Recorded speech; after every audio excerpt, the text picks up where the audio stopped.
Let's get to both of them, but I want to just bring up this text real quick if I can pull it up. Because, Matt, we're talking about whether or not this football team at the University of Florida can attract a big-name target, and Lane Kiffin's been one of the ones that's been most mentioned. The texter, Florida isn't Alabama, Michigan, Texas, or Ohio State. They're a 500 program that had to run off of two great coaches and then return to being a 500 program.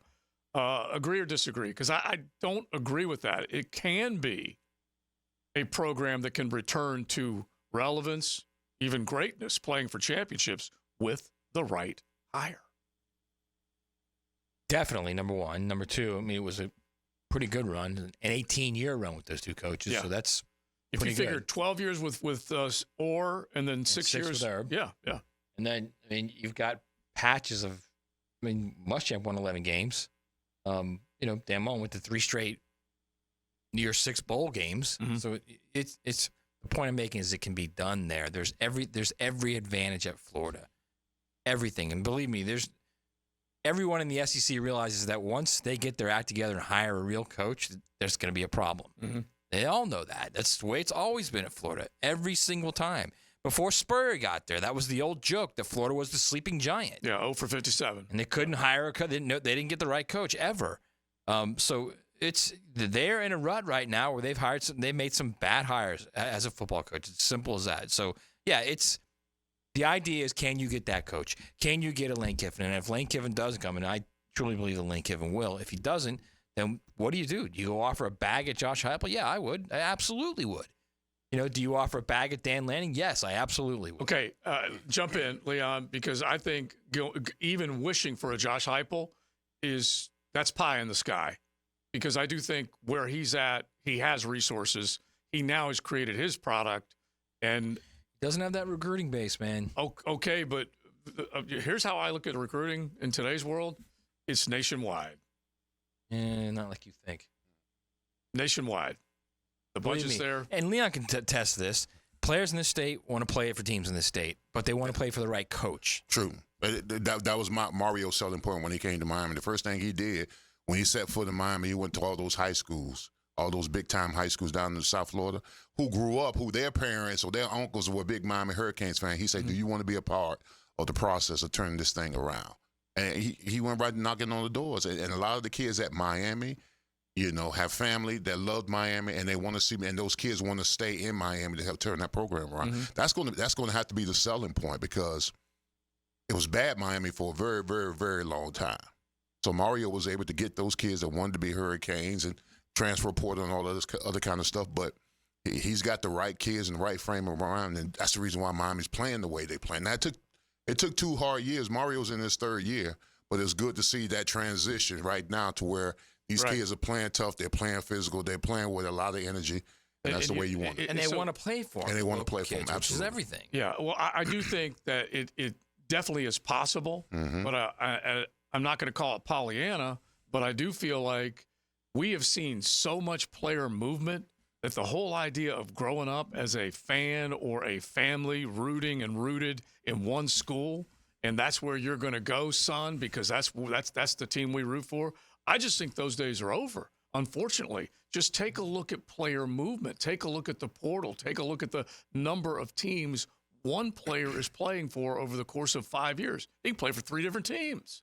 It's insane, the player movement that's out there right now. And so that's why I think if you have the program, then you can get the star from almost any state if you have the product. I don't know about that. Maybe if you're Pretty Georgia close. or Alabama, but I think I understand what you're saying, but I think there's also a combination of Florida hasn't really been that good.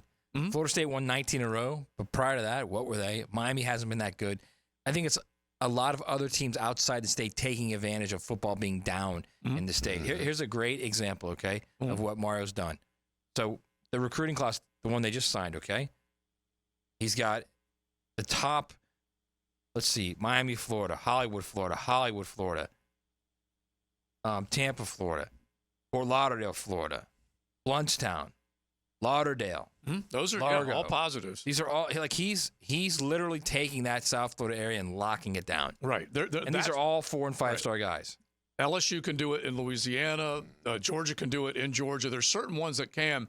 Southern Cal might be able to do it a little bit, but I just feel like there's so many of them. Where did Cam Ward come from? Not from South Florida. They needed that guy to get them over the hump.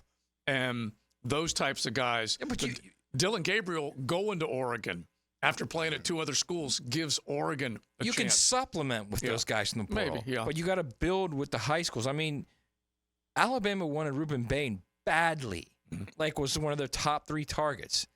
And Mario kept him home. Which was a huge positive. A huge get, right. Because for the longest time, those guys were going to Alabama. Nick. Jerry Judy and Amari Cooper. Those guys left and South Ryan Florida, Day went to was Miami. coming in. Well, and then heard his uncle played in Miami too. Right. Yeah. That didn't hurt a little bit. But still. Yeah. But he could have still been influenced. Even if Tolbert would have said, "Hey, listen, if I think do what you got to do, do what you got to do." Yeah, right. He absolutely would have gave him. He would have gave him his grace. Hey, do what you got to do if you think Alabama's the best fit for you. But that kid right there, that Ruben Bain, that played at one of the, what did he play at, Northwestern? I think Columbus, Northwestern, one of the 2. Yeah, he played at Northwestern. Which, I mean, you're talking about a kid who averaged 20 sacks a season in high school. He had like 80 sacks in high school. Yeah, crazy. Something crazy like that. That is nuts. Well, you can see when he plays. He's a dog, man. Right. And so Mario, because Mario can tell the story. There aren't as many of those. Kirby can tell the story. They're just, they are few and far between. And so that's why I just think it's tougher. As far as I can tell, the landscape has changed so dramatically that while it's still a good story, there aren't enough Leon Cersei's growing up going, I'm going to go play for the U. They're going to go play where there's the best NIL opportunity and the best team and the best opportunity to play right away. Yeah, because when I played, there was only a select few teams that were on TV. So a lot of players in my era went to schools that knew you were going to be on TV, but these kids now, they're everywhere. Absolutely. But look at Miami's recruiting class right now. I mean, look at these guys. It's Miami. It's Hollywood. That part's good. It's like that's how you more Miami. And when you do that, when you start to lock down that area, then all of a sudden you can sneak up a little bit and you can grab like Hilton Stubbs or Mandarin because you're setting your foundation there in those 3 counties, which is what all the way back to Howard Schnellenberger. His whole thing was he called it the state of Miami. Those 3 counties. Yeah, which is, they said, basically lock that down. We need to get to Mike Norvell and what he might be suffering from in terms of recruiting and not attracting those types of players. But real quick, these are just some of the betting odds. Florida's next coach, 4-1 is Jamie Chadwell. Never. I'm just telling you. That never happened. Yeah, that shocked me a little bit, and they will not go in that direction. I agree with you. I do not believe that'll happen. Lane Kiffin, 5-1. These are some of the bets that will get some attention. Eli Drinkwitz, 7-1. Brent Key, 8-1. Never happened. Chris Kleiman, 12-1. Josh Heupel, 14-1. Matt Rule, the same odds. Lance Leopold, who I like, 18-1. Golish down in South Florida, 25-1. Let me tell you something. He's going to be a much bigger than you think. I know that. I'm just saying right now. I haven't keep that name in mind. Is all I'm telling you. Okay, but we just got through saying don't go outside. I know that. Yeah. I believe you. I'm telling you to get a big guy, but their track record tells different. Okay. He has pedigree. The other one is Jeff Brom, and I am interested in that. That has some appeal. Anyway, those are the ones that are being thrown out there right now as far as bigger names that are getting some attention. That might make sense in Gainesville. Let me tell you something. If they win, not if, I 100% would take a run at Nick Sabin. 100%. Yeah, why not? I'd say, and Jimmy Sexton again. Jimmy, do you think Nick has any idea or any inkling that he might want to come back? Because Nick talks about Florida all the time. Yeah. That Florida is just a coach away from being this huge monster. How much is it going to take? Yeah, it would be very interesting to see if you could appeal to him in that way. I don't think he'd do it, but my point is I still would do it. Right. If I was the Florida president, I would 100% do it. He still has tuned out on the whole transfer portal and NIL. Plus, he's also really good on ESPN, so the other one that he's got a good job now. A great appeal to me is Dan Lanning. If you take him from Oregon, just like Mario was pulled away from Oregon to go to Miami, that would be interesting. Hey, it's Matt Hayes. Thanks so much for watching the 1010XL Gators channel. For more college football coverage, check out the Knowles channel.